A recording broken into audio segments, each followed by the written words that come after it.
Aloha mai kako. And here is my video, some strong hints for history documentaries.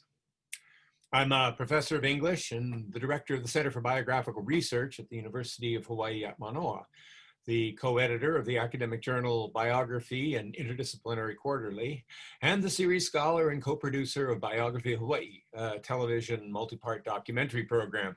But perhaps most importantly for you, I've been a judge and consultant for many years for Hawaii History Day.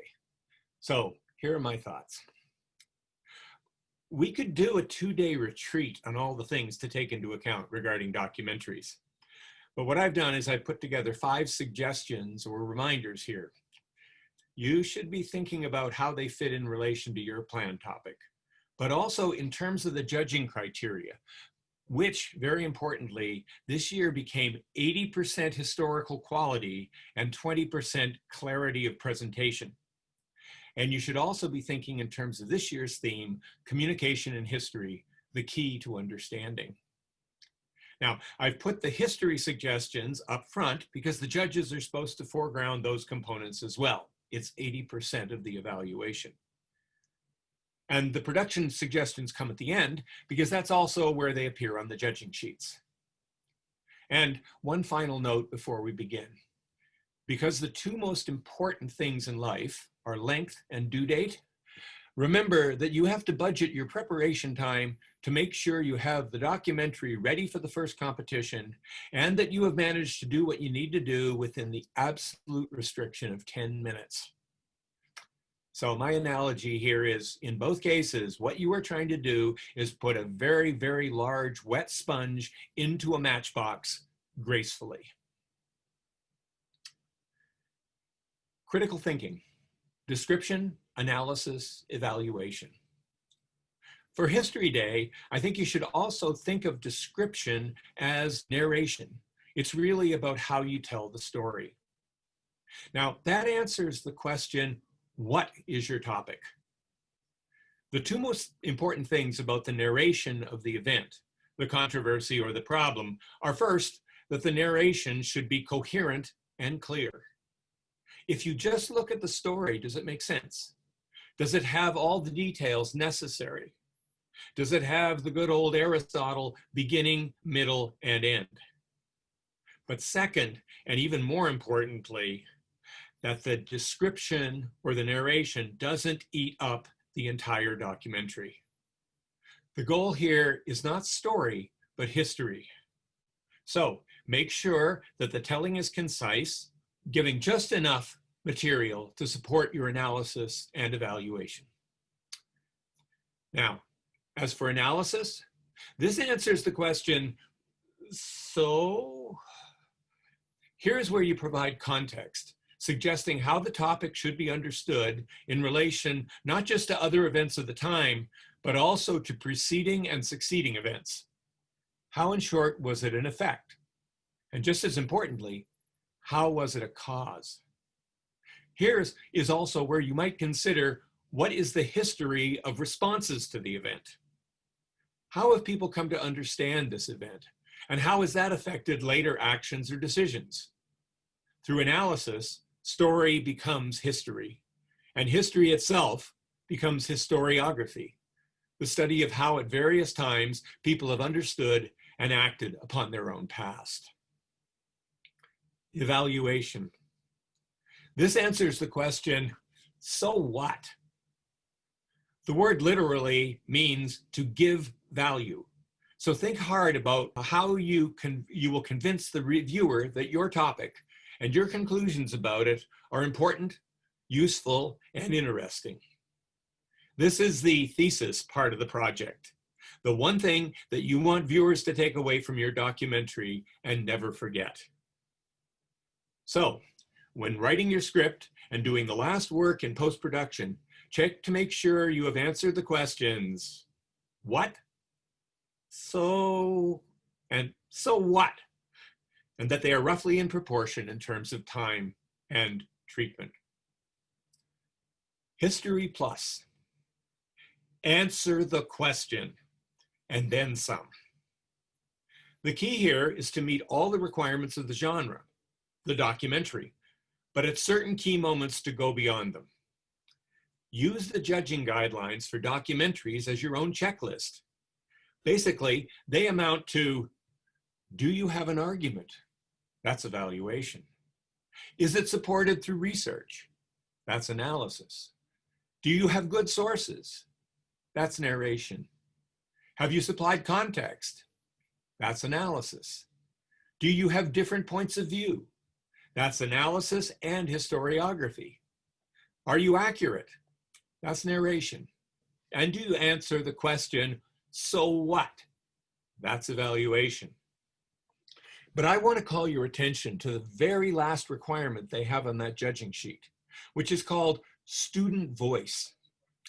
A superior performance here is summarized as student ideas, analysis, argument, and conclusions are original and persuasive. In other words, do everything you are supposed to so that you can do something truly interesting and transforming.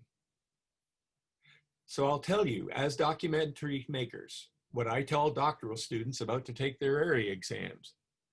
Answer the questions and then some.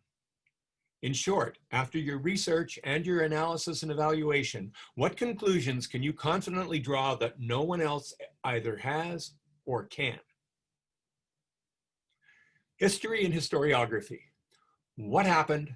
What is the history of the history? And how does knowing both make us more aware? Lots of History Day documentaries provide excellent accounts of a historical event, and many do a fine job of talking about why that event should interest today. What most do not, however, consider is the history of how that historical event has been understood and still stands as a filter to our current understanding. This is the field of historiography, the study of what history has meant to people in different historical periods. It's our intellectual legacy. This is an essential consideration for historians, to know what their materials have passed through in terms of previous analysis and evaluation. It might be as simple as pointing out that when historians have talked about a particular event, they have never taken into consideration how it affected certain people on the margins. Or it might be to point out that the historian's conclusions about the significance of a particular event have affected how society has developed. One brief example. Knowing that the Civil War was primarily about slavery is fine, but asking why for so many years historians and the general public in many places argued that it was primarily about states' rights forces us to ask why, in the face of primary sources, anyone would insist on that analysis. So when writing your script, think not only about what the story is, narration, but also how the story has been told up till now and why. Analysis and evaluation. Those first 3 slides address what the judges will be considering as 80% of the value of your documentary. Now let's move to the 20% regarding clarity of presentation. Or in other words, what actually makes it a documentary as opposed to a performance or a website. Images. Do the math. 600 divided by 4 equals 150. A very simple reminder. As far as images are concerned, a documentary is always demanding, "Feed me, Seymour." This is because a single image, if it's on screen for longer than 4 seconds, starts feeling old. So if you have 10 minutes, 600 seconds, that means you would need 150 images. Of course, that's not the way you make the documentary. But keeping that in mind, here are a few tips. First, harvest as many images as you can. You'll need them. And ideally, you don't want to keep looping back to the same image because that's all you've got. Second, vary the visual sources. A video can run a bit longer than a still image because it's moving, and an interview gives a different kind of feel. Right. Third, use your editing resources to call attention to what is important in an image, which has the added benefit of extending the bearable screen time. This is why we have the Ken Burns effect. Faced with producing a documentary of the Civil War, where all the images are paintings, drawings, and photographs, he introduced movement by focusing in on one part of the photo or moving across or up and down the image. Things you can do quite easily with your editing program. Just make sure that the movement or focus always has a point. Movement over a photo for no reason other than movement can cause viewer seasickness. Fourth, go with sharp, high-resolution images whenever possible. Many things look great on your computer screen, but put them up on a big monitor, or even worse, on a movie screen, remember them? And they become fuzzy or mottled. Words. Re-record your audio track.